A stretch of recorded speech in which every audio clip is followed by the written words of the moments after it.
politik dinasti Jokowi yang ternyata tidak hanya berhenti di pemilu 2024 dengan mengusung Gibran Rakabuming Raka, anaknya, sebagai cawapres dan berupaya dengan menghalalkan segala cara untuk memenangkannya.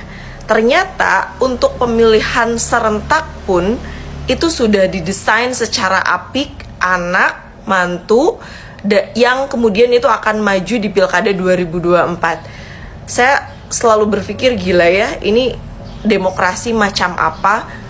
Semuanya masuk bursa dalam pencalonan Pilkada serentak. Anak, mantu semuanya ingin berkuasa dan kemudian tidak ada rasa malu. Bahkan Sespri Ibu Iriana, Pak Sandy Fardiansyah, yang itu juga mau maju di Pilwalkot Bogor. Entah di mana saya melihat hati nurani dan akal kewarasan itu disimpan sehingga dengan dikdaya kuasa melakukan segala cara yang tidak etis dan tidak ada rasa-rasanya komitmen untuk menjaga nilai-nilai demokrasi dan seperti apa yang kemudian itu diamanatkan oleh founding fathers dan mothers kita.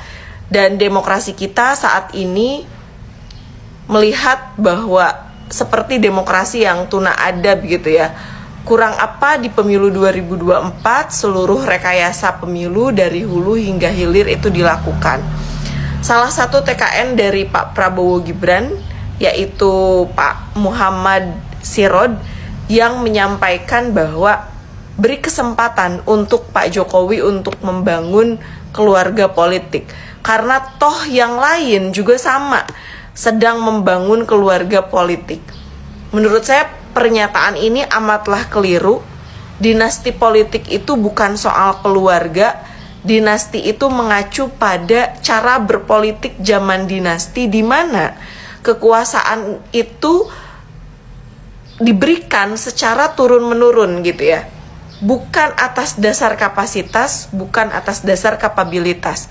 Kondisi ini tentu sangat mematikan demokrasi, terutama demokrasi di Indonesia, termasuk juga anak-anak muda seperti saya misalnya, atau teman-teman yang lain yang itu punya kapasitas, punya kapabilitas, pada akhirnya jalannya itu tertutup gitu bagi anak-anak muda untuk bisa berkarya di partai-partai politik dari tingkat bawah.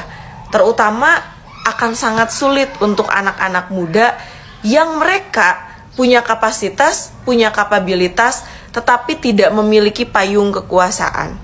Namanya politik dinasti itu tidak ada pikirannya untuk bangsa dan negara. Saya meyakini itu. Yang ada itu adalah bagaimana mempertahankan kekuasaannya untuk keluarga dan kelompoknya.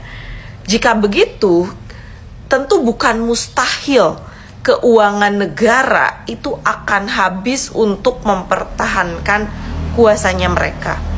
Lord Acton pernah mengingatkan kepada kita semua, memberikan ungkapan yang saya kira sangat populer.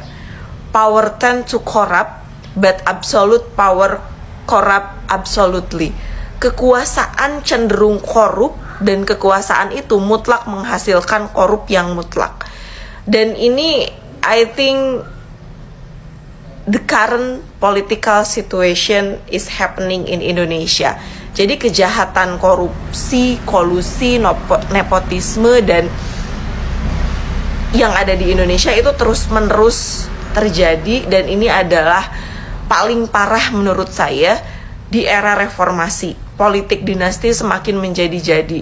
Wacana mengusung anak dan menantu Pak Presiden Joko Widodo dalam pemilihan kepala daerah serentak 2024 itu tidaklah sesuai dengan konstitusi, dan konstitusi Republik Indonesia itu tidak dibuat untuk mengakomodasi kepentingan politik kelompok atau keluarga-keluarga tertentu untuk terus nih berada di satu lingkaran kekuasaan. Dan kita tentu saja juga patut mempertanyakan bagaimana kapasitas, kapabilitas anak dan mantunya yang diusung ini.